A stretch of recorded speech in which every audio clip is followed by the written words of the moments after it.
متین خالد صاحب، اس رپورٹ کے مطابق قادیانی جماعت جو ہے وہ یہ کہتی ہے کہ جناب پاکستان میں ہماری جو جانیں ہیں وہ محفوظ نہیں ہیں، اور جو ہے وہ ہماری جو عبادت گاہیں ہیں وہ بھی محفوظ نہیں ہیں، اور ہماری عبادت گاہوں پہ حملے بھی ہو چکے ہیں، ہمارا جانی نقصان بھی ہو چکا ہے۔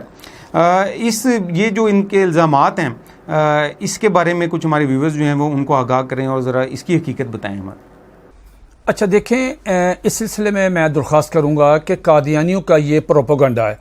گوئبلز نے کہا تھا کہ اتنا جھوٹ بولو، اتنا جھوٹ بولو، اتنا جھوٹ بولو، اتنا جھوٹ بولو کہ وہ جو جھوٹ ہے اس پہ سچ ہونے کا گمان ہونے لگے۔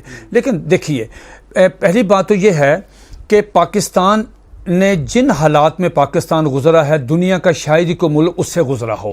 پاکستان ایک وقت ایسا تھا کہ دہشت گردی کے نشانے پر تھا۔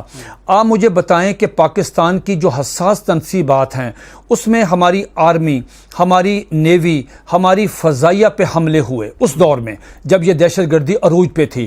اس کے بعد میرا خیال ہے کہ پاکستان میں دہشت گردی کے خلاف ہمارے جو فوجی جوان ہیں، یہ صرف فوجی جوان نہیں، بریگیڈیئر تک بھی جو ہیں وہ بھی شہید ہوئے۔ اتنی بڑی ہم نے قربانیاں دی ہیں۔ اس کے بعد اس میں ہمارے کو پولیس سپاہی فوج نہیں، اس میں نہ ایس پی بھی نہیں، اوپر ڈی آئی جی تک بھی اس دہشت گردی کا شکار ہوئے اور وہ شہید ہوئے۔ اس کے بعد ان کے بعد پاکستان میں ہماری جو مساجد ہیں ان پہ حملے ہوئے، اہل تشیع حضرات کے جو ہیں ان پہ حملے ہوئے، اس کے بعد چرچوں پہ حملے ہوئے، اور سب سے بڑا جو سانحہ پشاور میں معصوم اور گلاب کے پھولوں جیسے جو بچے ہیں ان کے ساتھ جو بھیانک مطلب جو دہشت گردی ہوئی اس کا تصور بھی نہیں کر سکتے۔ آپ تصویریں دیکھیں، آپ کی آنکھوں سے آنسو آ جائیں کہ ان بچوں کے ساتھ جو ظلم و تشدد ہوا۔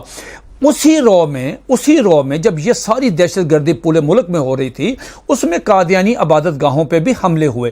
تحفظ ختم نبوت، ناموس رسالت، رد قادیانیت، حالات حاضرہ اور دیگر اہم ملکی و بین الاقوامی موضوعات پر مبنی مستند اور معلوماتی پروگرامز دیکھنے کے لیے KTV آفیشیل کے YouTube چینل کو سبسکرائب کیجیے۔